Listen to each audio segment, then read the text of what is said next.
বিশেষ অতিথির বক্তব্য রাখবেন ইসলামী আন্দোলন বাংলাদেশের সংগ্রামী যুগ্ম মহাসচিব জননেতা মাওলানা গাজী আতাউর রহমান। আসসালামু আলাইকুম ওয়া রাহমাতুল্লাহি ওয়া বারাকাতুহু। ইসলামী আন্দোলন বাংলাদেশ ঢাকা মহানগর কর্তৃক আয়োজিত আজকের এই বিক্ষোভ পূর্ব সমাবেশের সংগ্রামী সভাপতি, আজকের সমাবেশের প্রধান অতিথি ইসলামী আন্দোলন বাংলাদেশের মোহতারাম সিনিয়র নায়েবে আমির, আমাদের প্রাণপ্রিয় নেতা হযরত মাওলানা মুফতি সৈয়দ মোহাম্মদ ফয়জুল করিম শাইখে চরমোনাই, সাংবাদিক বন্ধুগণ, ইসলামী আন্দোলনের নেতৃবৃন্দ ও সমবেত বিক্ষুব্ধ ভাইয়ের আমার, আজকে দেশে একটি চরম অস্থিরতা তৈরি হয়েছে। এই অস্থিরতার মূলে এই ভোটবিহীন অবৈধ ক্ষমতাসীন সরকার। আজকে এই সরকার নানা ছলে বলে কলে কৌশলে ক্ষমতাকে দীর্ঘায়িত করার জন্যে, জনগণকে ধোঁকা দেওয়ার জন্যে নানা রকম কৌশল করে, ঠিকই ঠিক না? যখন গোটা বাংলাদেশ ক্ষমতাসীন সরকার এবং তাদের সহযোগী সংগঠনগুলোর বিরুদ্ধে ফুঁসে উঠেছে, তখন সরকার তড়িঘড়ি করে মন্ত্রী পরিষদের সভায় একটি আইন পাশ করেছে, ধর্ষণের শাস্তি মৃত্যুদণ্ড, ঠিকই ঠিক না? নতুন নতুন আইন ফলপ্রসূ হয় কখন? যখন দেশে আইনের শাসন চলে। তো সরকার তো দেশে আইনের শাসন চায় না। বাংলাদেশে যতগুলো সাংবিধানিক প্রতিষ্ঠান আছে, সবগুলো সাংবিধানিক প্রতিষ্ঠানকে এ সরকার ধ্বংস করে ফেলেছে। সরকার নির্বাচন কমিশনকে ধ্বংস করেছে, সরকার বিচার বিভাগকে ধ্বংস করেছে, সরকার নির্বাহী বিভাগকে ধ্বংস করেছে, সরকার পুলিশ প্রশাসনকে ধ্বংস করেছে। আমাদের এক বক্তা পুলিশের বিরুদ্ধে ক্ষোভ প্রকাশ করেছেন। পুলিশের বিরুদ্ধে ক্ষোভ প্রকাশ করে লাভ নেই। পুলিশ সরকার যা নির্দেশ দেয় তা বাস্তবায়ন করে, ঠিকই ঠিক না? পুলিশের মধ্যে অনেক ভালো মানুষ আছে, পুলিশ ভাইরা আমাদের ভাই, ঠিকই ঠিক না? তারাও ভালো চায়, কিন্তু এই সরকার যেহেতু গণবিরোধী, জনগণের কল্যাণ চায় না, জনগণের মতামত নিয়ে যেহেতু তারা ক্ষমতায় যায় নাই, জনগণের প্রতি তাদের কোনো দরদ নাই।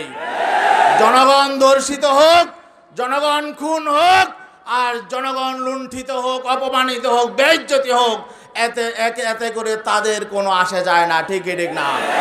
অতএব মূলে আঘাত করতে হবে এই অবৈধ সরকারকে জনগণের মুখোমুখি করতে হবে।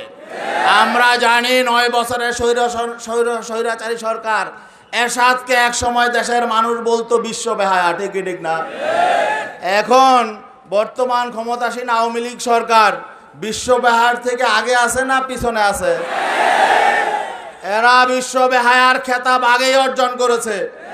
এরশাদ সরকার 2টা নির্বাচন দিয়েছিল বিতর্কিত, 1986 সালের নির্বাচন, 1988 সালের নির্বাচন, ঠিকই ঠিক না? আর আওয়ামী লীগ সরকারও 2014, 2018 2টা নির্বাচনী অবৈধ দিয়েছে, ভোট ডাকাতি করেছে, জনগণকে প্রতারণা করেছে, জনগণের অধিকার ছিনিয়ে নিয়েছে, ঠিকই ঠিক না? অতএব আমরা বলবো জনগণের অধিকার ফিরিয়ে দিন। আর যেসব পুলিশ ভাইয়েরা তাদের সন্ত্রাসীদেরকে এবং গুন্ডা পান্ডাদেরকে আশ্রয় প্রশ্রয় দিচ্ছেন, লালন করছেন, আপনারা তাদের কাছ থেকে সরে যান। জনগণ ফুঁসে উঠেছে। আর নয়তো আজকে যে পরিণতি হবে এর দায় কিন্তু আপনারাও এড়াতে পারবেন না, ঠিকই ঠিক না? আজকে বাক স্বাধীনতাকে তারা হরণ করেছে, মানুষের টুটি চেপে ধরেছে।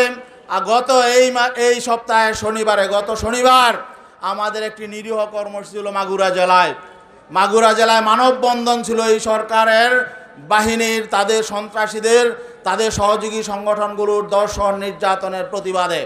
সেই প্রোগ্রামে তাদের সহযোগী সংগঠন ছাত্রলীগ এবং যুবলীগের নেতৃত্বে আক্রমণ করা হয়েছে। আমাদের 15 জন ভাইকে আহত করা হয়েছে। তারা যখন হাসপাতালে চিকিৎসা নিতে গেছে, হাসপাতালে গিয়ে তারা হুমকি ধমকি দিয়েছে যাতে তাদের চিকিৎসা দেওয়া না হয়। এবং এটা আমরা যতটুকু জেনেছি বিভিন্ন নির্ভরযোগ্য সূত্র থেকে, শেখ হাসিনার একান্ত লোক সেই আসনের এমপি শেখরের নেতৃত্বে সেই আক্রমণ হয়েছে। অতএব তারা এখন পাগল হয়ে গেছে। জনগণের রুদ্ররোষ থেকে বাঁচার জন্য তারা সন্ত্রাসের পথ বেছে নিয়েছে। অতএব জনগণ কিন্তু প্রতিহত করার জন্য প্রস্তুতি নিতেছে। ঐক্যবদ্ধ হবে, প্রয়োজনে আমরা একদফা আন্দোলনের ডাক দিব। সাবধান হয়ে যান, জনগণের সাথে সিনিমিনি খেলবেন না, মানুষের অধিকার ফিরিয়ে দিন। পীর সাহেব চরমরায়ের নেতৃত্বে জনগণ জেগে উঠেছে। ইনশাআল্লাহ আগামী দিনে বাংলাদেশকে একটি শান্তি, সমৃদ্ধি এবং কল্যাণমূলক রাষ্ট্রে প্রতিষ্ঠা করবে। এই বলে শেষ করছি। ওমা আলাইনা ইল্লাল বালাগ।